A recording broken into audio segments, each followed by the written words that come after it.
The rain had been falling for 3 straight days when Claire Morgan returned to her hometown, a place she had sworn never to see again. The roads glistened with water, the small houses lined along the main street looked older, almost like they had been waiting for her to come back and witness their decay. She parked her car in front of her late mother's house, a structure that carried too many memories of shouting, slammed doors, and whispered threats. The lawyer had called 2 weeks ago to tell her that her mother, Mary Ann, had left behind not only the house, but also a series of journals. At first, Claire thought it was just sentimental nonsense, but the man's tone had been too careful, too deliberate, as though the journals contained something more than family recipes or childhood recollections. Claire had not spoken to her brother Michael in nearly 10 years. Their last argument had been explosive, the kind of fight where words cut deeper than any blade. He had stayed in town, building a reputation as the respectable one, the loyal son who cared for their aging mother. Claire, on the other hand, had fled, and now, standing at the threshold of the house, she felt the air grow heavier with every breath.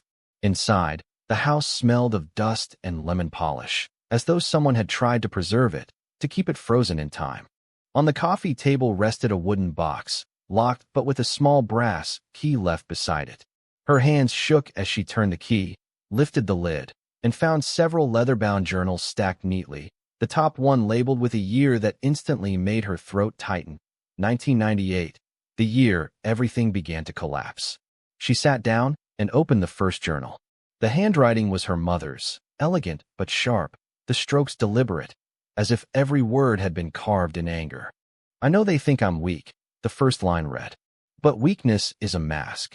They will never suspect what I have done, nor what I plan to do."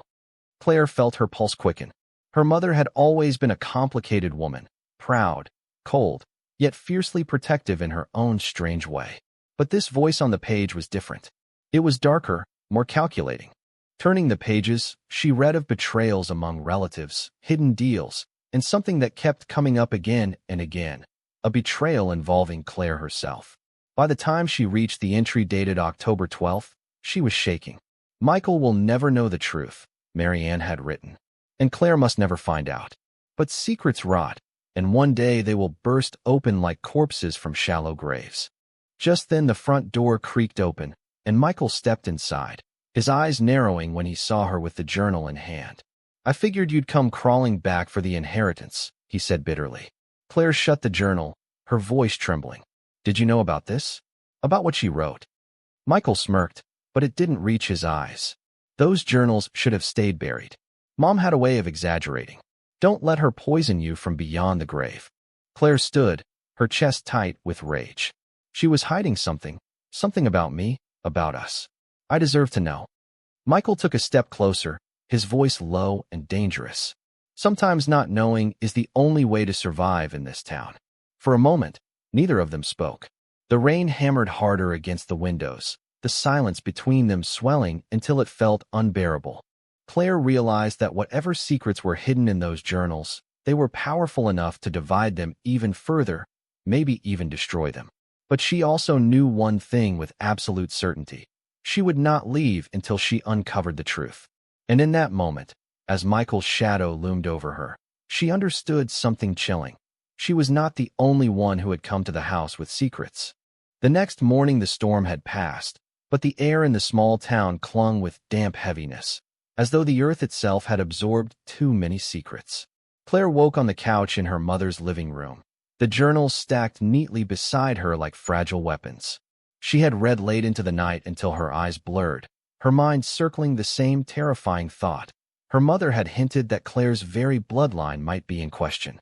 Yet the entries always stopped short of stating it outright, as if Mary Ann had wanted to torment from beyond the grave. Claire made coffee, its bitter steam filling the kitchen, when a knock rattled the front door. Standing there was Mrs. Carver, the neighbor who had lived across the street since forever, a woman with thin lips and eyes that always seemed to know more than they should. "I heard you were back," Mrs. Carver said, peering inside like a vulture. "Such a shame about your mother." She was a complicated woman. Claire forced a smile. "Yes, thank you." But the woman didn't leave. Her gaze slid past Claire and landed on the journals. "Be careful with what you dig up, dear. Some things are better left buried." Then she turned and walked away before Claire could respond. The unease settled deeper in Claire's bones. Why did even the neighbors seem determined to keep her away from the truth? She carried the journals upstairs to her old bedroom, shutting the door like she used to as a teenager, and opened another. This one was from 2001, the year her father had left them.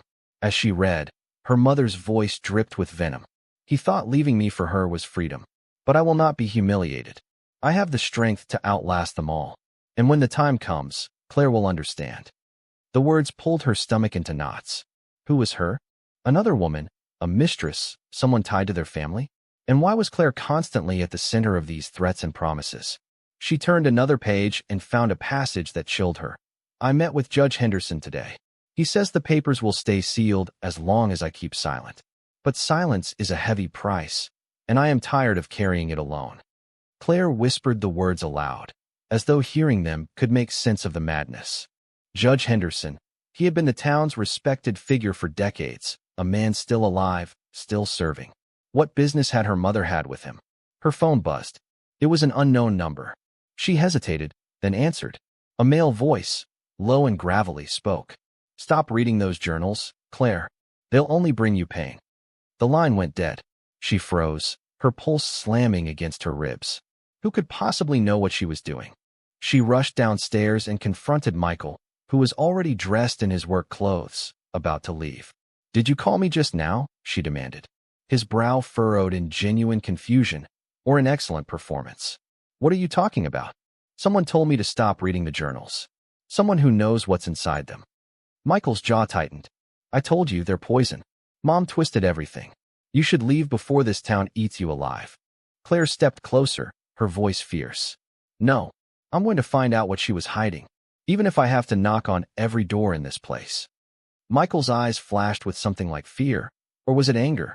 He stormed past her, slamming the door behind him. Left alone, Claire grabbed her keys and drove to the courthouse. Judge Henderson's office was imposing, its walls lined with framed certificates and photographs of smiling family members. The old man looked up from his desk, surprised to see her. Claire Morgan. It's been years. She forced herself to hold his gaze. I need to know what my mother was talking about in 2001. Something about papers. Something you sealed. Henderson's expression darkened, his hands folding over one another. Your mother was a troubled woman. She imagined conspiracies where there were none. Don't lie to me, Claire snapped.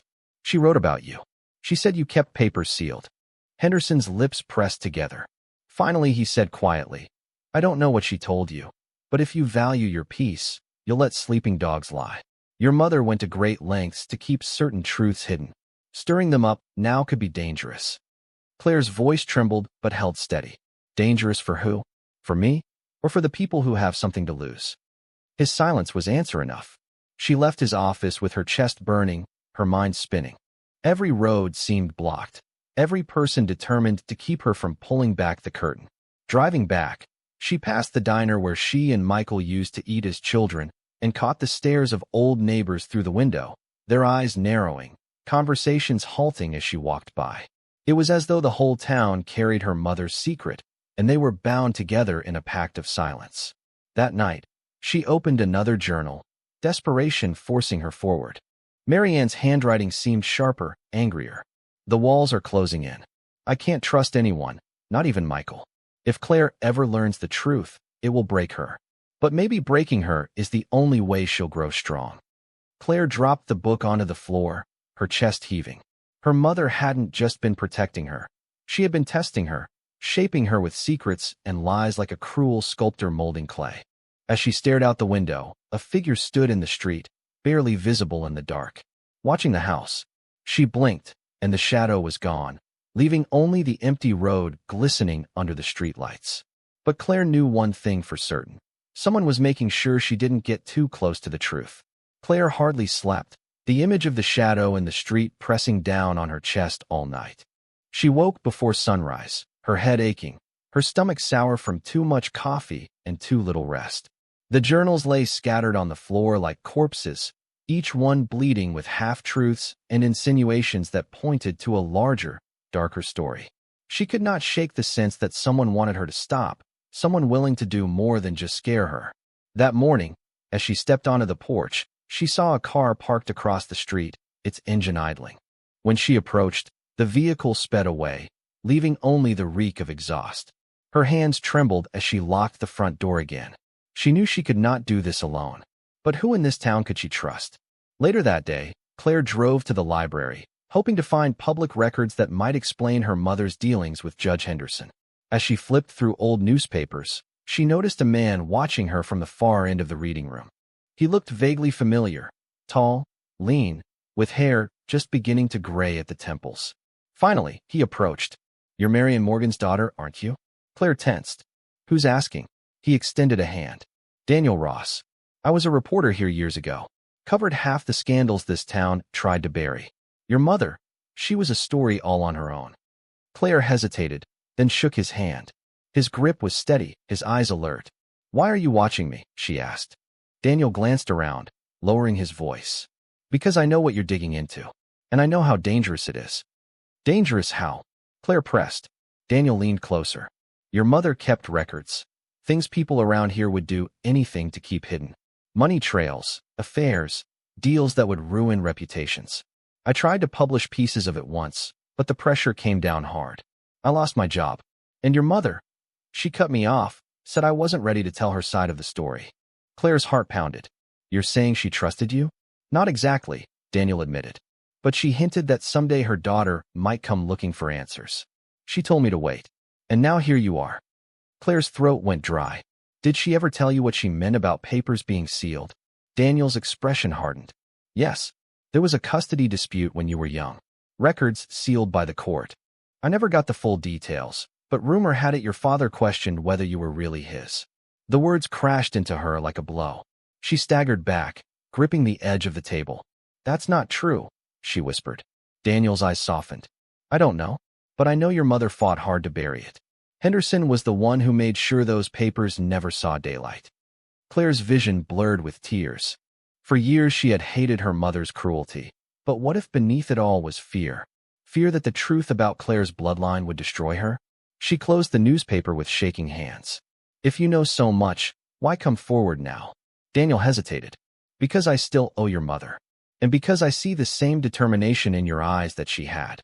You won't stop until you know everything. And if you're going to keep digging, you'll need help." That night, Daniel came by the house, carrying a battered box filled with old notes, photocopies, and clippings. Together they spread the papers across the dining table, piecing together fragments of a puzzle. They found references to secret meetings, unexplained sums of money, and names of people Claire barely recognized, local businessmen, church leaders, even the sheriff. Her mother had documented them all. She was planning something, Daniel murmured. Not just protecting herself. She wanted leverage, maybe even revenge. Claire flipped through another folder and froze. Inside was a photograph of her mother standing with a woman Claire didn't know. On the back, in her mother's sharp script, were the words, "She knows the truth about Claire." Claire's knees weakened. "Who was this woman?" she asked. Daniel studied the photo. "That's Anna Reed. She used to live on the edge of town, but she disappeared about 15 years ago. Some people said she ran off. Others whispered she was forced to leave." Claire clutched the photo. "If she knew the truth about me, I have to find her." Daniel's jaw tightened. "You don't even know if she's alive." "Then I'll find out," Claire said fiercely. But as she spoke, the sound of shattering glass echoed from the living room. They rushed in to find a brick lying on the floor amid broken shards of window. Wrapped around it was a piece of paper. With trembling hands, Claire unrolled it. 3 words scrawled in thick black marker. "Stop. Or else." Daniel's face went pale. "They know you're not stopping. And now they're ready to make good on their threats." Claire stared at the words, her pulse racing. For the first time, she realized the fight for the truth was no longer just about family secrets. It was about survival. The brick lay on the floor like a warning shot, shards of glass glittering in the dim light. Claire picked it up with shaking hands. The message, "Stop. Or else," burning into her skin as if the ink itself carried venom. Daniel paced behind her, his jaw clenched tight. "They're not playing anymore," he muttered. "Whoever's watching, they want you silenced." Claire's throat tightened, but her voice came steady. "I'm not stopping. I need to know who Anna Reed is. If she's alive, she might be the only one who can tell me the truth." Daniel stopped pacing, turning to her with sharp eyes. Do you even understand what you're up against? This isn't just about your mother's bitterness. This is about powerful people who've built their lives on lies. If you pull too hard, the whole web comes crashing down, and they'll take you with it. Claire hugged her arms around herself, staring at the broken window. Then let it crash. I've lived my whole life in shadows. I'd rather burn than keep living in someone else's silence. The next days unfolded like a nightmare. Michael stopped answering her calls. The neighbor's stares grew colder, and her car was keyed outside the grocery store. Daniel urged her to leave town, at least for a while, but Claire refused. Instead, she doubled down on the journals, combing through every entry for a lead on Anna Reed. Finally, she found it. An address, scribbled in the margin of a 2003 journal. It was a farmhouse at the edge of the county, abandoned for years. She and Daniel drove there one evening, the sky streaked with bruised clouds. The house loomed like a skeleton, its windows boarded, its porch sagging under years of neglect. Claire's heart pounded as they forced the door open, the smell of mold and dust flooding their senses. Inside, the rooms were empty except for a few rotting pieces of furniture and piles of yellowed newspapers. But in the bedroom, under a loose floorboard, Claire found a box. Inside were letters addressed to Marianne, written in delicate, flowing script. She read the first aloud. Dearest Marianne, I cannot keep this secret much longer. Claire deserves to know who she truly is. You think hiding it will protect her, but lies are poison. If you love her, set her free. Claire's knees buckled. Daniel caught her before she fell. She knew, Claire whispered. She knew all along. Another letter slipped from the box, signed in the same hand, Anna. Her pulse raced as she realized these letters could confirm everything. But before she could read more, footsteps creaked on the porch outside. Daniel shoved the letters back into the box, whispering, "We're not alone." The front door slammed open. Heavy boots echoed through the house. Claire's breath caught as two men entered the hallway, their silhouettes framed against the dying light. "You shouldn't be here," one growled, his voice gravelly, familiar, like the one from the phone call. Daniel pushed Claire behind him, his voice calm but firm. "We're leaving. No need for trouble." The man stepped closer, the other blocking the exit. "Those letters don't belong to you. Hand them over, and maybe we forget we saw you."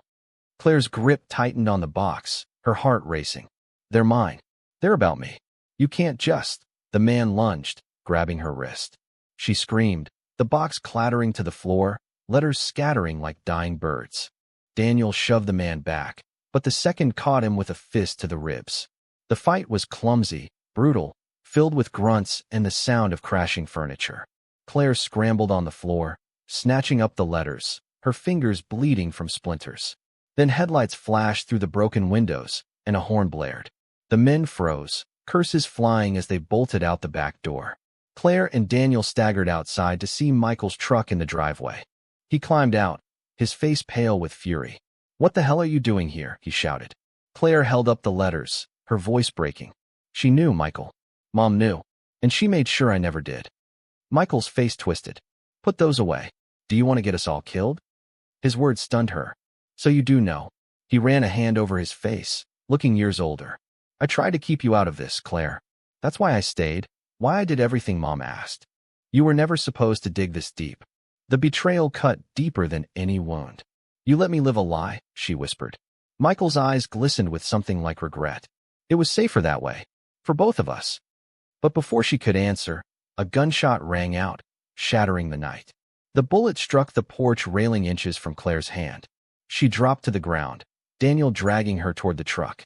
Michael dove behind the wheel, yelling, "Get in now!" Tires screamed as they sped down the dirt road, the farmhouse shrinking in the rearview mirror. Claire clutched the letters to her chest, her tears blurring the world outside. Everything she thought she knew was collapsing. Allies had turned to enemies, safety had turned to violence, and now even her own brother's loyalty was wrapped in lies. For the first time, Claire wondered if she had the strength to keep going, or if her mother's cruel prophecy was true, that the truth would break her before it set her free. The letters trembled in Claire's hands as Michael drove, headlights carving a desperate path through the night. Daniel sat beside her, blood seeping through his shirt from the fight, but his eyes stayed locked on her, silently urging her to hold on. The air in the truck was suffocating, heavy with secrets too long buried.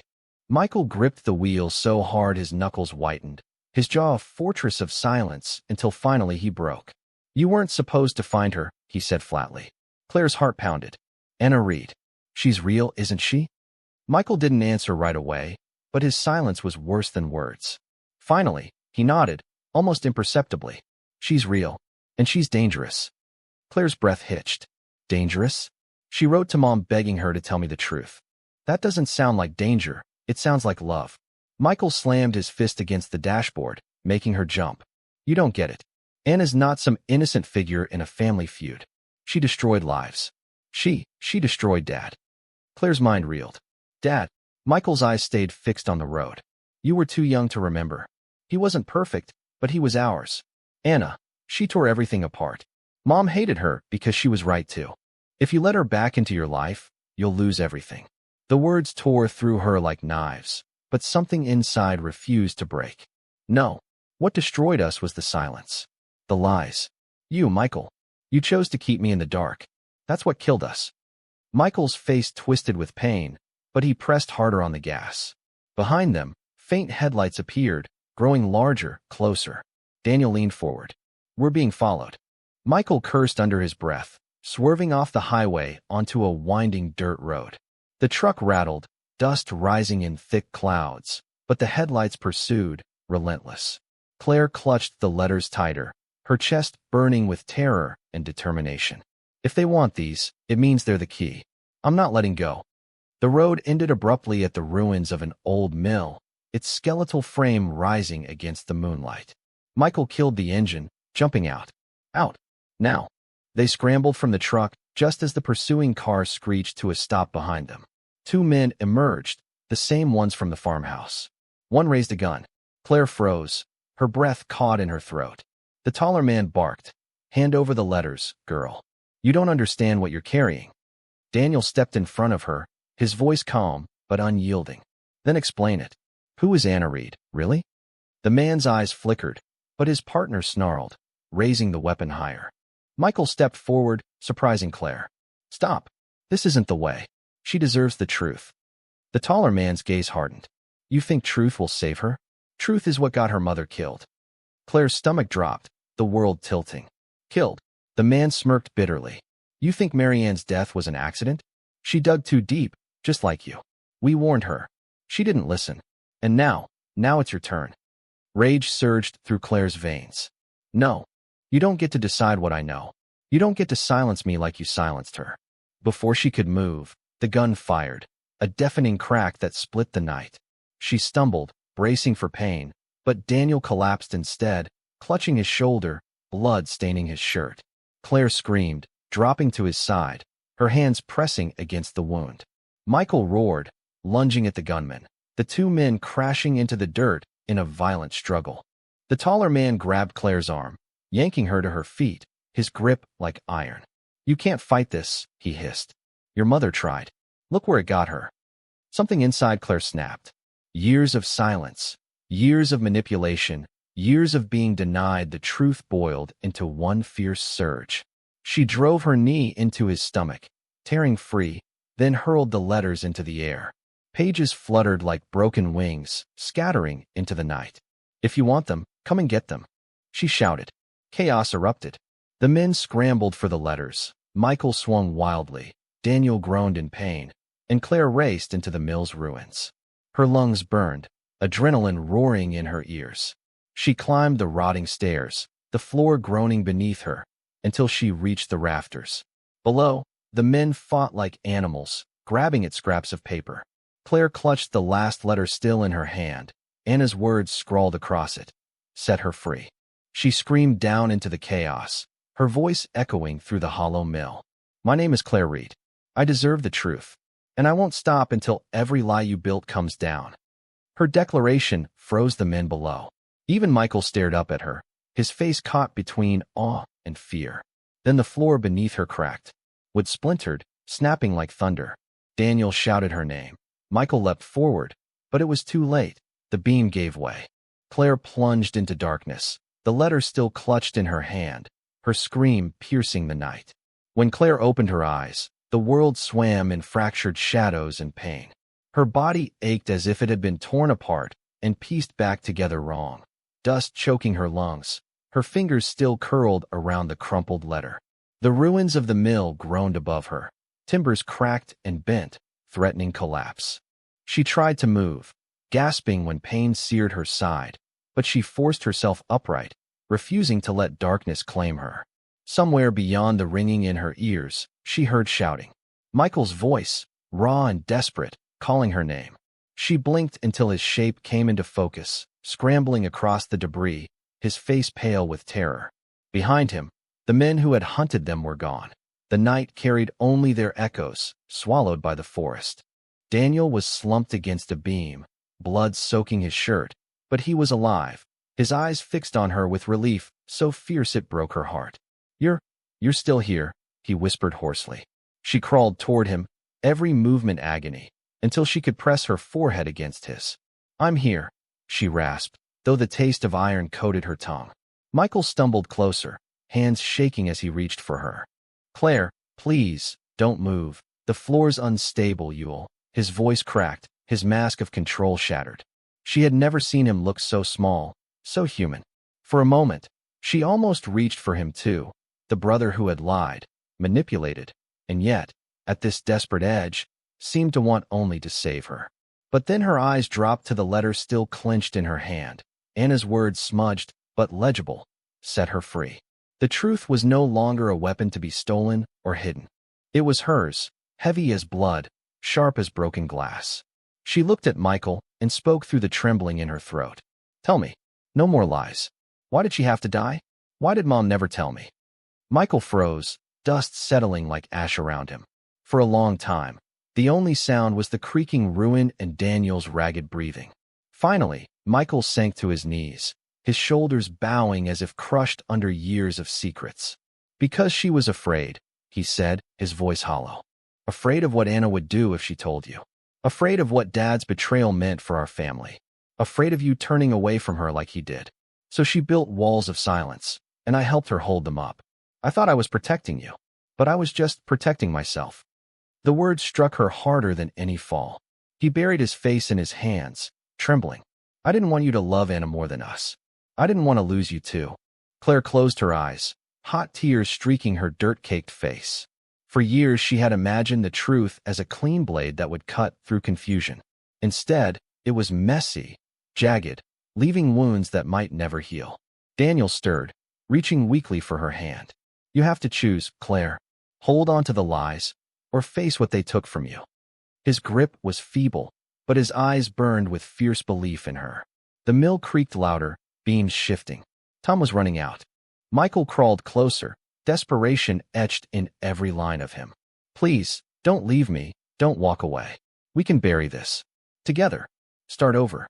Claire looked between them, the brother who had caged her in silence, and the man who had bled to keep her alive. And beyond them, the ghost of her mother, her voice lingering in every hidden page, begging to be set free. She staggered to her feet, swaying, her body screaming in protest, and raised the letter high, her voice shaking but resolute. No more silence. No more hiding. If the truth kills us, then so be it, but it will live. She stumbled out into the night, clutching the pages she had managed to save, leaving Michael staring after her, broken. Daniel dragged himself up beside her, leaning on her for strength he no longer had. Behind them, the mill gave a final groan and collapsed, swallowing the past in fire and dust. They didn't look back. Days later, Claire sat in her mother's study. The surviving letters spread across the desk. Sunlight filtered through the curtains, golden and sharp. Every page was a wound, but also a map, fragments of Anna's story, of Marianne's torment, of secrets that had warped generations. She knew now that her mother hadn't hated Anna out of spite alone. There had been love once, twisted into poison by betrayal. And she knew the men who hunted her would not stop, not until every last scrap of truth was ash. Daniel slept on the couch, his bandages stark against his pale skin. Michael hadn't come home. Whether he had fled or chosen to stay in the shadows, she could not tell. But his absence was an answer of its own. Claire lifted the final letter, the one she had nearly died clutching. Anna's handwriting curled across the page, fragile but defiant. If she finds this, tell her I never stopped loving her. Tell her silence is the cruelest inheritance of all. Claire pressed the page to her heart, her tears falling freely. Silence had been her inheritance, but now the choice was hers. She could burn the letters and live in fragile peace, or she could share them, tear open the past, and risk everything. Outside, the world carried on, oblivious. She closed her eyes, feeling the weight of both futures pressing down on her, heavy as fate. When she opened them again, her decision burned in her chest. She rose, clutching the pages, and whispered into the empty room. No more silence. Whether it would save her or destroy her, she didn't know. But the world would hear the truth.